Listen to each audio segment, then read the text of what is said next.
Good morning once again and welcome to Renewed Day by Day. My name is Israel and we will continue our lesson about Daniel chapter 2 entitled The Forgotten Dream and the Unforgettable Day.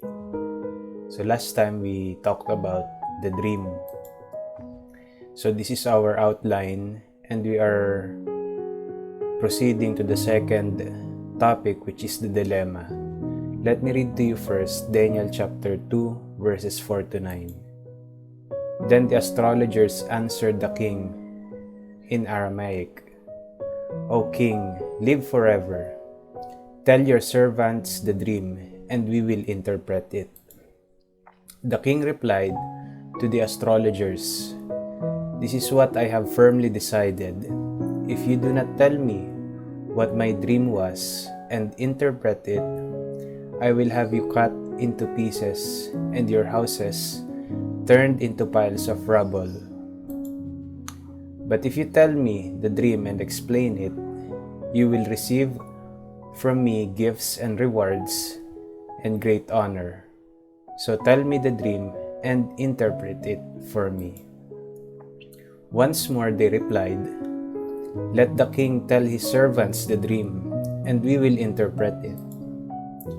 Then the king answered, "I am certain that you are trying to gain time, because you realize that this is what I have firmly decided. If you do not tell me the dream, there is just one penalty for you.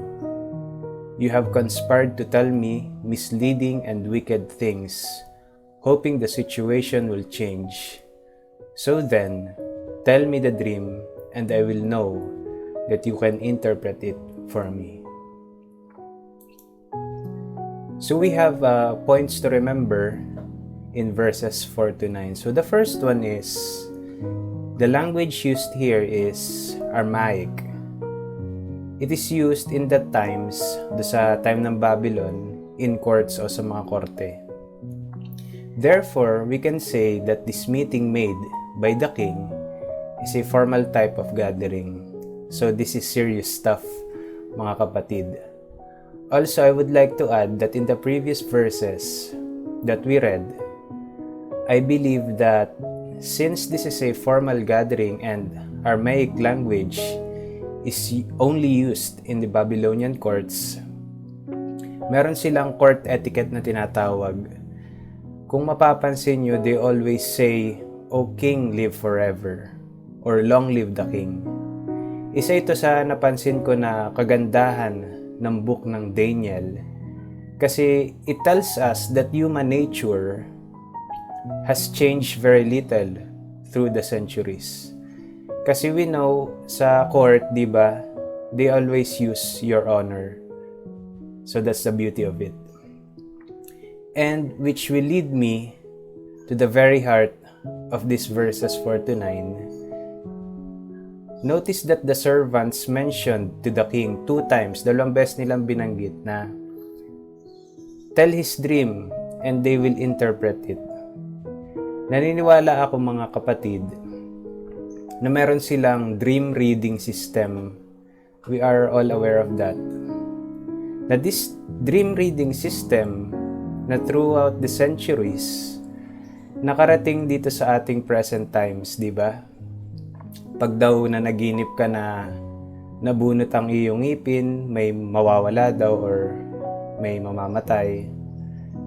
And this is the same stuff na ginagamit ng mga servants ni Nebuchadnezzar na nakarating lang dito sa ating present times. And as I experienced to share, I personally know some people na naniniwala dito sa mga ganitong sistema ng occult. Like the fortune tellers o yung mga manghuhula. And meron nga dito sa Lucena na kapag daw nawalan ka ng gamit, you will go to that person. And that person will get a spoon and whirl it around your head. And after that, the spoon will show you kung sino kumuha ng gamit mo and the scenario when it happened. It's like you're watching a movie. And these are detestable doings according to God. Let us read Galatians chapter 5, verses 19 to 21. The acts of the sinful nature are obvious: sexual immorality, impurity, idolatry, and witchcraft. Hatred, discord, jealousy, fits of rage, selfish ambitions, dissensions, factions, and envy, drunkenness, orgies, and the like. I warn you, as I did before, and those who live like this will not inherit the kingdom of God. So balik tayo dun sa mga servants ni Nebuchadnezzar. So they are in a dilemma, and we are discussing the second part, which is dilemma. Because they need to know the dream so that they can interpret it using their dream manuals. And if you're reading the Bible or reading Bible commentaries, there are two things that we should consider when reading those. So the first one, pwedeng sabihin natin na Nebuchadnezzar forgot the dream, or God let Nebuchadnezzar forget that dream.